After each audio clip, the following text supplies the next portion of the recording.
Let's go to our first story, Charlie, so we don't lose each other. This is going to be the beginning of our first story. We've got a few pages here. I'm going to read through it. Charlie, thank you very much, buddy, for submitting this. And y'all guys can uh, submit yours as well. Okay. All you got to do is go to the supernatural.show and tell the truth. You can and I'll show you the website again here in just a little bit, but you can just put your name, your first name or nickname or whatever you want there. Put your email, a way for me to contact you. Let me know if you'd be willing. It's an optional question. It says, would you be willing to tell your story live on air? Because I'm going to have live guests too, not just call-ins, but actual guests. They're going to come in and be in the stream with me. And then there's a big box for you to be able to tell your entire story, and you'll be able to even upload a video file or photos, or even put in a URL. There's a spot for that too, so you can send me to see anything you need me to see as part of your story. So we're trying to get fancy here. Okay, so let's go ahead and read our story from Charlie. All right, let's see here. Let me pull this up a little bit bigger for me. Okay. The writer's name is Charlie. He wrote into me just a couple of days ago, and I've responded and thanked Charlie for this story. And it's really, really cool. Check this out. Hello, all. This was not my first supernatural event or my last, but it was and is a significant eye-opener to my wife and I. The story was in 1993. My wife and I, decided to take our children on vacation to SeaWorld in Texas. They were so excited, all four of them. So I did as any good father would do and started preparing my truck for the trip. It was a 1987 Ford Bronco, very low mileage and big. I put new brakes on all the way around, brand new tires, changed oil, and checked everything in the truck. It was in tip-top shape. So school was out for summer, and our vacation was to begin. We both took 2 weeks from our jobs and did so also every year to take the kids somewhere they wanted to go. Anyway, we live in central Arkansas, so the trip was about a 12-hour drive to San Antonio, which I've been to San Antonio, where we had hotel reservations for a week. We were on our way headed to Texas. It was nice, and the kids were behaving. The weather was great, almost perfect. Well, I thought it was, and that should have caused a little concern because I know how that usually works out. LOL. The first few hours were great, and all was good until we crossed the Texas line. We were about 20 miles in, and boom.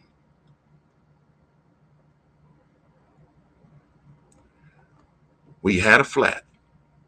Brand new tires? No way. I was prepared for such a thing, so no biggie, right? I pulled over, and I'm telling you, as soon as I pulled over, there were 3 different vehicles of people stopping to help us.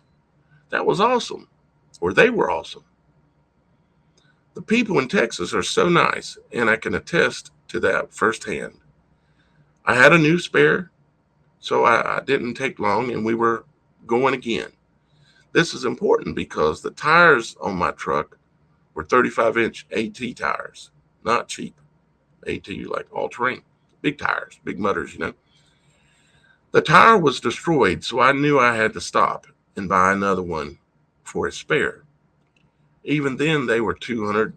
Even back then, they were 200, so you can imagine now what they would cost. Anyway, they would not take an out-of-state check, so we had to use our cash. To make a long story a little shorter, I'll just say it wasn't over yet. We ended up having 3 flats just going there, and every time it was the same thing. Instantly, people would pull over to help. The last time a lady that pulled over was talking to my wife, and She told her all the problems we had. This lady asked if she could pray over us for safety and to have no more problems.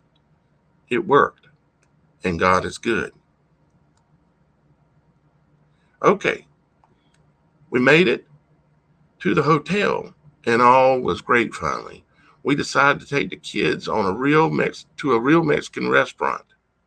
So that's what we did. This is where it got interesting. When we pulled up to the restaurant, it had a very large parking lot. There was only one other car, and it was parked at the door. I decided to park back out like 50 yards or more from the restaurant. Why? I don't have a clue, but I did. So we were getting ready to all get out, and all of a sudden, someone was knocking at my window. I looked to my left, and all I could see was a waistline. So I rolled down my window. Remember, I said I had 35-inch tires on a Bronco. It also had a 4-inch lift. So the truck set up high. I rolled down my window, and this giant of a man leaned over, looked at me, and said, or asked, if we could help him with a little money. I looked at my wife, and she was already in her purse getting some money out. I have to say this, and I'm no racist, but this man was an old black man. When I looked back, which only took about 3 seconds, he was gone. I looked around and he was nowhere to be seen. I got out of the truck and even looked under it, and nothing. No one, no human could do that. He was gone. Instantly, I knew what had happened. We were just visited by an angel.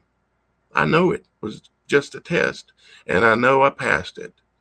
A giant angel that had to have been over 7 feet tall. I hope I see him again someday. Who knows? Maybe I will. Bless you all, and may you all find peace in your life. Charlie. Whew. Wow. That is a 7-foot tall angel comes to the door, and all you can see is his waistline, and you're in a jacked up truck. Whew. Yeah, that would have been a trip. And yes, I think you were being tested.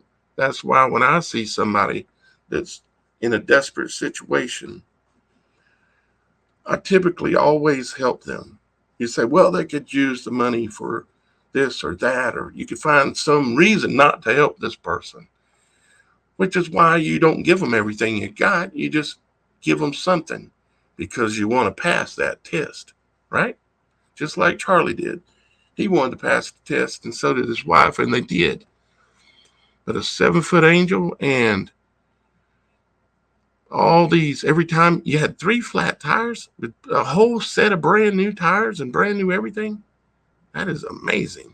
I mean, it really is. It just shows you that you can walk in life sometimes if you walk the right way, meaning you are good natured and you care about people. You're not looking to let nobody take advantage of you, and you ain't no pushover, but you care about yourself, your family, and others, and you're willing to reach out, put your hand out, and help somebody occasionally, which I do. The other day, it was just a couple days ago, there was a guy sleeping down the street. He was sleeping on the sidewalk, and he was covered up with a tarp and had everything he owned under the tarp with him. And I went down to the store, and I come back, and I went over and tried to talk to him.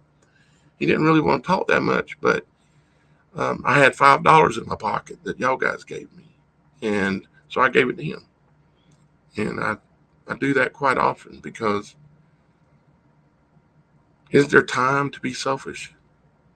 Is there time to not lend a finger to help somebody? And I don't mean go and get yourself in a situation where you're taken advantage of course. All right, let's see. Guess what? We got another story.